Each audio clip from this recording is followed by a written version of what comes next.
Hello, my name is Konstantin Pavlidis and I'm the director of the Orosi Kendron, which is a centre for unusual and alternative learning. It means vision centre, and it's about people coming to look both at their personal lives and life overall from an alternative perspective. Most of us are governed by hope, aspiration, dreams and desires. What we do at the Orosi is about researching using scientifically accepted mechanisms to delve deeper into an understanding of how both our minds work and how we are governed by programs that control our lives on a daily basis. My background has been in altered states of consciousness, the research of altered states of consciousness for the past 20 years using brainwave pattern machines, looking at parameters such as oxygen uptake, heart rate variability, temperature changes, ocular movement to show the difference between actually accessing the unconscious and the dream state. In addition, I have looked particularly at people who are movement artists. That means people who use their body as a mode of entering into an unusual or paranormal exploratory search. That includes yoga practitioners, tai chi, qigong, martial artists, performing artists, and people who are shamans and mystics. Over the years, I have met many different individuals with extraordinary talents, some of whom also have their foot in the camp of scientific research. And within this period of time, I have come to understand and realize that even though we're much further than we were even 20 years ago, there are certain phenomena that are still very unclear in terms of the cause to their existence. Today I have here with me one such researcher. His name is Mark Komissarov. He's based in New York in the United States. He's originally from Russia, the ex-Soviet Union, and he has a background as a chemical engineer. And over the past 8 to 10 years, a new awakening had occurred for him. He had never accepted this, he didn't realize, he never expected this would happen. And it's led him to be able to assist people to see without using their eyes. They are completely blindfolded and they're capable of discerning color, reading, moving around in a room freely as if they are using another part of their brain for vision. He is with us now, and I'd like to pass over to Mark to explain a little bit more about, first off, how he came to this understanding. So, hello, my name is Mark Komissarov, as my friend Konstantin Pavlidis said it. So yes, I was a person who never believed in any miracles. I was solid sure that it's maybe mistake or lie. But when I saw the person who said that he has these kind of abilities, he can see through the walls, it becomes very interesting for me, and I visit him with my friend. Me and that person were staying in one room, my friend go to another one, and we discussed before what he is going to do there. And he follow our plans, make some movement, like one hand this way, another there, both hand there, step to the left, step to the right. And this unusual guy, looking through the wall, exactly describe all movement of my friend. I believe to myself, from that moment, these paranormal abilities become for me not paranormal, but normal. I understand that it's reality. But in front of me, I see the question, what should I do after this? To believe in miracles, because what I could see, it was absolutely unusual. It's against my understanding of our nature.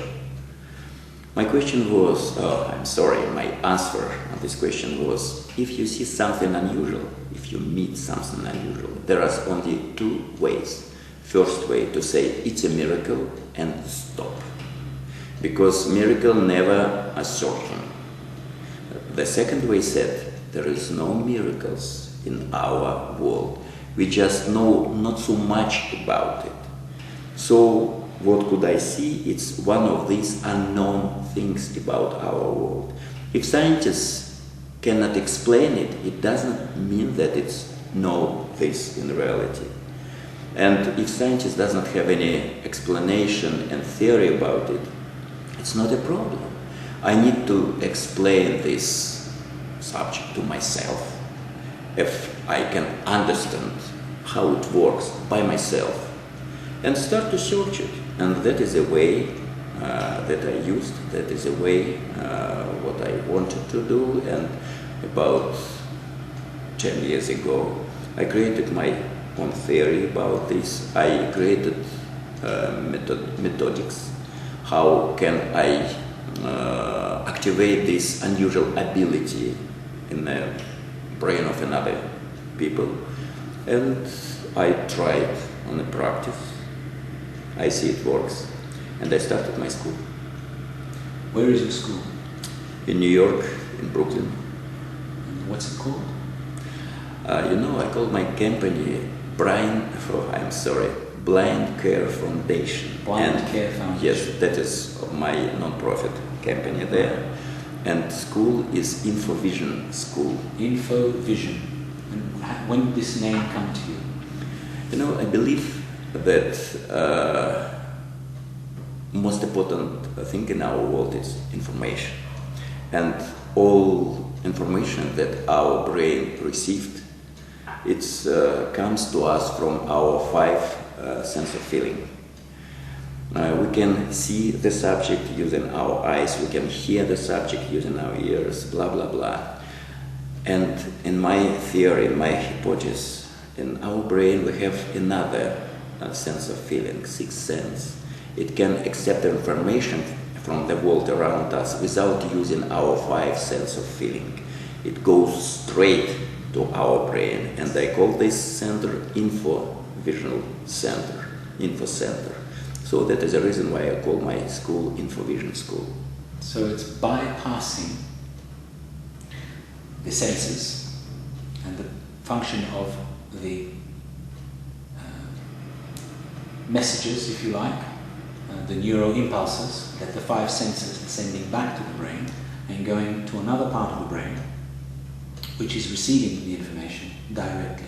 Correct. So it's not being filtered via the five senses. Correct. Do you know which part of the brain this is? Or has it been indicated? I don't know, and that is a reason why I'm trying to make some searching, because we need to understand how it works. For today, I know what should I do to activate this ability, and what should I have to enter, exit. Yeah. But how it works inside, I don't know yet. This is very fascinating because something came to your mind, and your experience watching this man demonstrating through the brick wall has activated something in you. You then started to create a methodology to explore it. So there's the experiment. We have results, but then we have this big void, this black hole in the middle as to why and how. And that makes it even more interesting, because we have a way in, we have a way out, and we're not sure what happens in between. Mm-hmm. This is what you're saying, yes? Correct.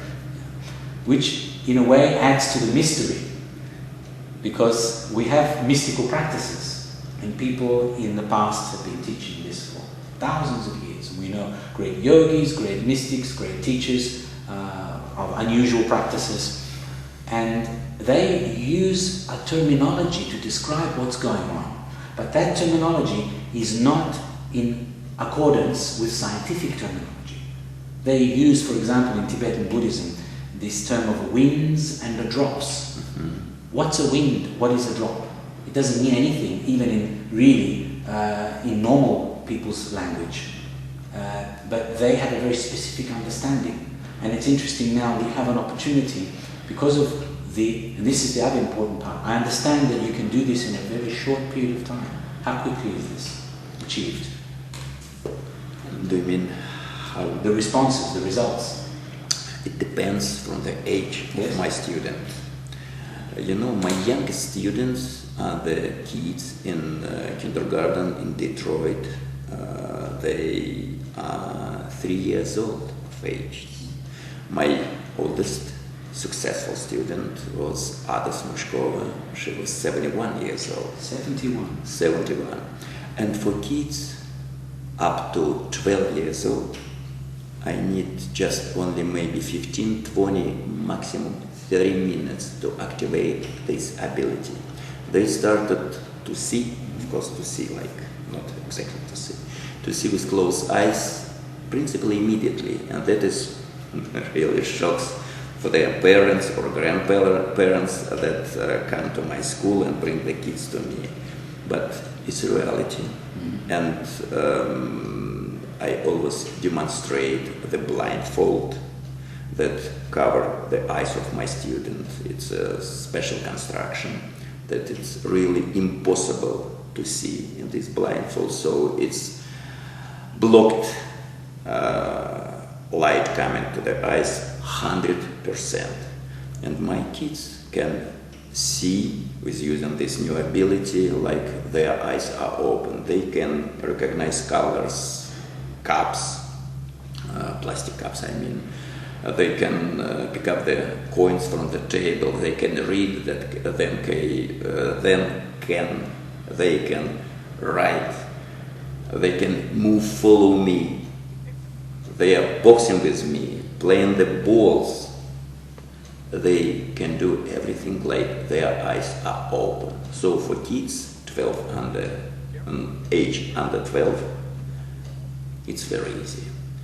Another things with people who older than 12 and for adult people. And different is my young students can see like their eyes are open. My adult student, they don't see, they know. And very often people ask me, we are sorry, but how can we know if we cannot see? One time I had this question from the man who was sitting on my presentation. He asked me, Mark, are you sure that it's possible when my eyes are closed? I said to him, close your eyes. He did it. I put cell phone on the table and asked him, what's there on the table? He said, how can I know my eyes are closed? I said, okay, keep your eyes closed. But I am saying to you, it's a telephone on the table. Now I am asking you, what's here on the table? He said, it's a telephone on the table. Oh, said, how can you know it if your eyes are closed? But you say it to me, he said. Ah, said I. So it's not necessary to see. For our brain, most important to receive the answer on the question, I want to know what's here on the table. And you use for this just our sense of feeling. You can see it, you can hear about it, you can touch it. It does not matter for our brain, we channel it, used to receive the information that he needs. So my adult student don't see like the kids, they just know. So it's developing maybe an aspect of themselves which is closer to an intuition, the inner teacher. Because in all practices, when we talk about intuition in the Far East, slightly different to the West, as is the concept of mind. In the West, mind relates to intellectual process. In the East, it's a higher knowingness, a process which is the result of intuition bypassing the intellect, is a feeling that they receive. So, you know, Konstantin, there are often people ask me, Mark, are you improve our intuition? I said, principally you can say it, but in my mind, it's not exactly. For me, intuition, it's your info center, but it's sleeping. Some very important signal come to you, it's not, but but your center is sleeping, you cannot understand, you feel something, and you are trying to guess. It's like, you know, if your eyes are closed and somebody take flasher and turn it on, you can see something from your closed eyes. Yes, but you don't know what, and you're trying to guess. You make step to the left, you're on a solid foundation. Yes. Make a step to the right, and you go to the big deep. And I said, you don't need to guess. You're supposed to open your eyes and see what I'm going to do. With intuition, you don't need to guess. Your center is supposed to be activated, and you're supposed to not to guess, to understand this signal. So we know in Russia we call intuition prayer feeling. All other feelings and intuition prayer feeling. And in my mind, I take the intuition and put it up to the same level that is feeling. Now it's not prayer feeling, it's a feeling. And maybe higher than other one, because all our sense of feeling, it just, we can, using our eyes, we can just see, not hear. Using our nose, we can just smell, not feeling like touching. Using this sixth sense, you can receive and accept any kind of information. You know, Konstantin, it's amazing. It's very difficult to believe, but it doesn't make sense to you say lie. I'm saying just truth. My adult students can see through the physical subject. My adult student can see the past, but for me it's a result only when I can check it. If my students say, oh, you know, I went to the past of 2000 years and I see how Spartacus killed somebody. For me it's not a result, I cannot check, is it true or no? So I am working with my student. I said, turn on the table, put some stuff on the table, leave it for a few seconds, then take it, hide it, say them, turn on, look at the table, it's empty, now close your eyes and go to the past, not for 2000 years, not for 1 year, just for 1 minute, say me what was there. And they say me, here was a color paper, red color, that is plastic cup, yellow cup, and that is, you put your shoes. I take this stuff, yes, I know that they can see the past. And for me it does not matter, it's 1 minute or 1 year or 100, generally they can. And the most amazing thing that I recognize, I have a student, at the time she was 46 years old, Olga Lulova. She took the floppy disk, keep in her hands without installing it in the computer, with closed eyes, keep it maybe 20-30 minutes. And after this she said, okay, Mark, I came through. There are, in this floppy disk, there are 5 files. Brain 1, Brain 2, Miracle from Wellington, Nicola Tesla, Tsiolkovsky. Which file do you want me to read? I said, okay, read Brain 2. 15 minutes more, and she started to read like she'd take a piece of paper with this text. So that is ability of our brain, maybe unknown abilities, but it's unknown for today. I have my hypothesis that explain all of this. But you know, hypothesis is a hypothesis, and much more important to prove it with today scientists. Yes, correct. And this is the next question I wanted to ask you. Because there have been various experiments conducted by different types of neurophysicists using people who can demonstrate certain phenomena, like Tibetan monks sitting around a big stone weighing 3 or 4 tons. Then they hold hands and they make a chant, and you see the stone lifting. This is quite extraordinary, whichever way you look at it. Others who can build their energy internally, sitting in the snow, and they have a blanket which is in cold water, and they wear no clothes, and we put the blanket on them, and within 20 minutes they heat their body, and they start, like the steam is coming, they start to dry the blanket with their body heat. These are unusual capacities that we have. So scientists are doing such research. Also, of course, a lot of research is being done in the areas of what they call contemplative practices, prayer and meditation in particular, and from particular traditions, Christian, Muslim, Jewish, Buddhist, for example.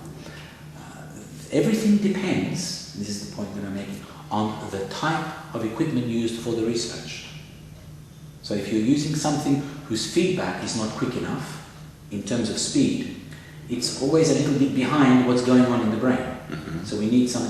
What type of equipment is being used from your understanding? No, in my understanding, first of all, it's the easiest way to prove it. I always say, let's make encephalography, correct. Because when you make your encephalography, you can see which part of our brain are working when our eyes are closed, and which part of our brain are working when when our eyes are open, yes, and then when our eyes are closed. And it was very difficult for me to find somebody who was ready to do this experiment. I could not understand why, and my explanation, nobody wanted to put his science reputation to search this something that it's impossible. Phenomenon, yes, because every body or his colleagues say him, what are you going to do? Do you want to see, is it possible or impossible to see with closed eyes? Close your eyes, can you see something? No, so forget about this. And, but I find a way to make this searching. I made it in New York, I made it in St. Petersburg, Russia, and I made it in Moscow, Lomonosov's University. Maybe it's a little bit earlier to say about this, but not official. But intellectual possibility of a kid grows up, because I'm talking about alphabet rhythm. Frequency of this alphabet rhythm depends from the age. Infant has just only 1 hertz. Frequency of alphabet rhythm kids about 5-6 years old, it's about maybe 6, and adult brain has frequency from 10 to 14 hertz. Yes. This is the alpha biorhythms. Correct. Yeah. And for kids who were teaching by me, this alpha biorhythm grows up to 10, 11 hertz. What does it mean? Normally, for their brain, it's about 6, 7. What's alpha biorhythm responsible in our brain? It's responsible for abilities to receive the information and how fast can we work with this information. Respond. yes. Because information, stimulus. Yes. Body responds. Yes. So that is a difference between kids and adult person. Brain of adult person can accept information much more and work with this much faster. So what do we have? The brain of my students become like a brain adult person. Yes. And I always said that kid that come to my school, it will be genius and absolutely unusual for me. The scientists prove it. Their brain received the possibility to accept the information and work with this so fast and so much like a brain of adult person. So it's very interesting, and we are just in the beginning of the very interesting way with that Russian scientists. And I hope we continue to follow this direction, because he is very famous in Russia and in the world. He is a high-level specialist in encephalography, and he is quite independent. He wants to do this search. Nobody can say him, don't do it. So I hope it's a new step in the searching of this ability and maybe in my life? It's clear. Scientific community has to follow a particular protocol. They are following an agreed mode of operation and belief system according to what we call the scientific paradigm. And this paradigm is governed by laws, units, the SI system international units, and an agreed approach to experimenting. So the experimental methodology. So if anything manifests that is unusual, that is outside of the box, and it shocks the normal, conventional approach, generally speaking, that type of research is done either in secret or by private researchers. I give you a simple example. I can't remember if it was Stanford, but there was a university that did the research for Yuri Geller. Mm-hmm. This is not Israel Geller, yeah. Yes, and with his abilities to bend spoons and see things through lead walls, etc. Because it's one thing that we hear certain people can do things with their eyes closed back then. This guy is now also affecting material objects, and that kind of phenomenon has been well known in the circles of fakirs, these mystics from the East, who basically pierce their body with sharp objects and hang themselves from hooks from their back and their skin and hold their breath underwater for. We have many examples of this. Obviously, some people call it mind over matter. But of course, as I said earlier, if the mind is the intellect, it's not the mind over the matter. We have to think of it as another level. And this is the other level that I'm seeing that is also mostly very attractive, very interesting, very unusual, and is the difference between what you're doing is that it happens in such a short time. Because usually all these things I've just described take a long period of time. In many cases, years of preparation and training, not minutes. And that's the difference. And you know, Konstantin, what I want to say, many times we see something unusual and we call it phenomenon. And my job, I'm trying to show it's not phenomenon. It's a normal ability for everybody. Everybody can do it, not some special persons. Everybody. That is different in my mind between or everything that was done before when two scientists were demonstrated some phenomenon men like Uri Geller, or in Russia it was Rosa Kuleshova and Nicola. That was just phenomenon persons. And I repeated my goal and to show that it's not phenomenon.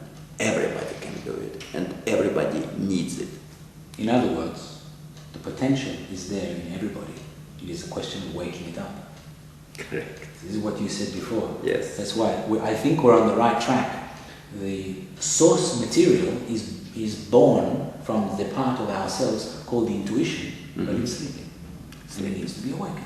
Yes. Then it gets, once you catalyze it, the further work you do is like catalyst in chemistry. You have two reactants. They would like to dance nicely, but they don't have the right energy. So you put catalyst and suddenly they go straight to the product and they become something completely different. And this is the catalyst to help awaken these potential abilities which until now, for most people, are sleeping. And of course, I want to make an accent on this one. Very often people ask me, okay, Mark, we will come to your class, you will teach us how to see without using the eyes. But do we really need it?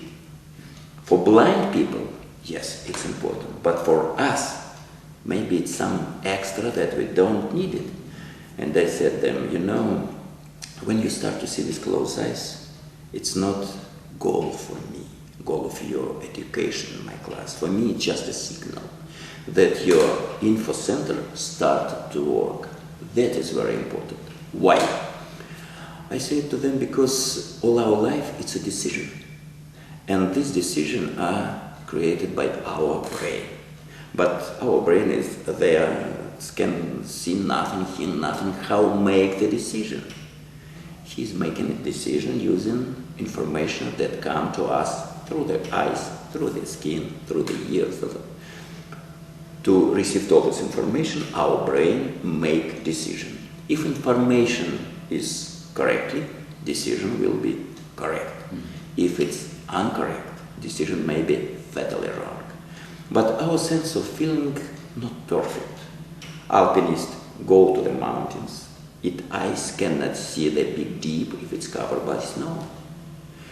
Your ear cannot hear some bad guy that coming from the back with baseball beat in his hand. Bat. Yes. Okay, baseball bat. Your nose cannot smell this carbon monoxide. It will be fatal for you. But if all of this information goes straight, directly to our brain without using our sense of feeling, this information will be always 100% correct, and decision of your brain will be always 100% correct, right. You become a person that never make any kind of mistake, from small one, which freeway to take to drive without traffic lights, which store department I need to go to buy something that I need, up to should I sign this contract or it may make me bankruptcy. Should I fly this plane or it may be crash?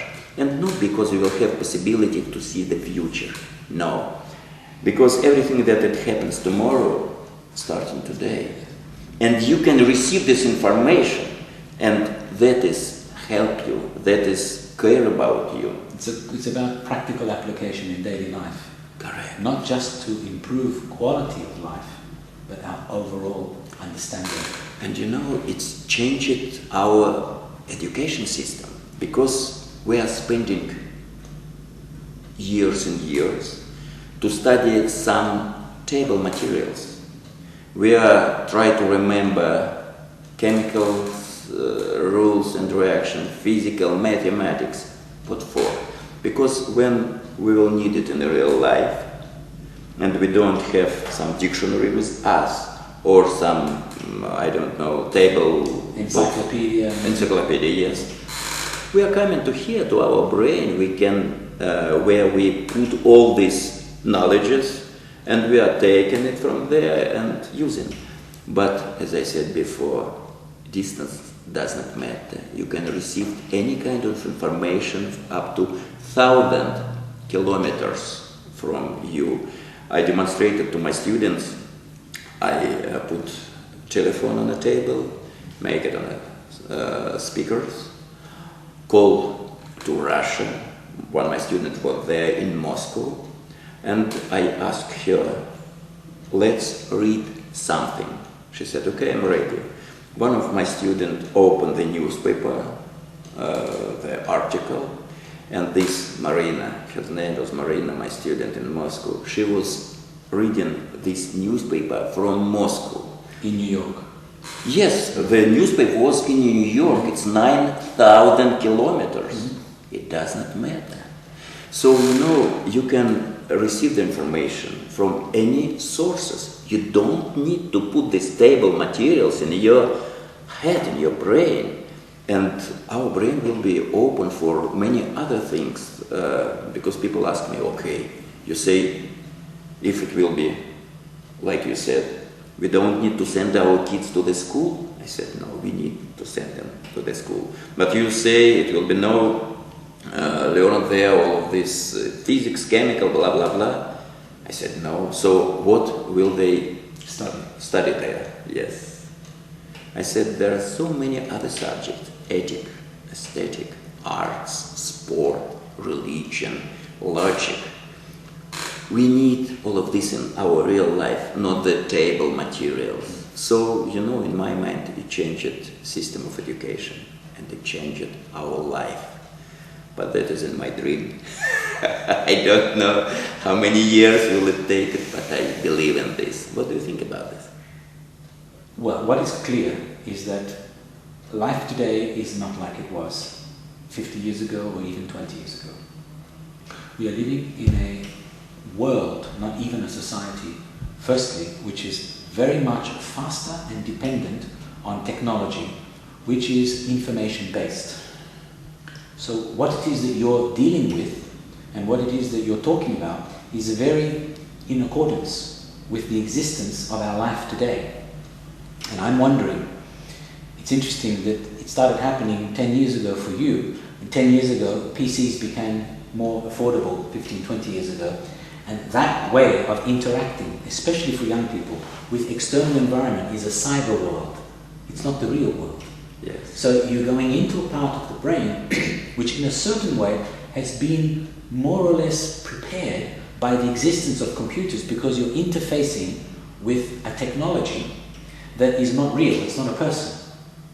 So it's already stimulating other parts of their understanding of the real world to get a response. So we start interfacing with this.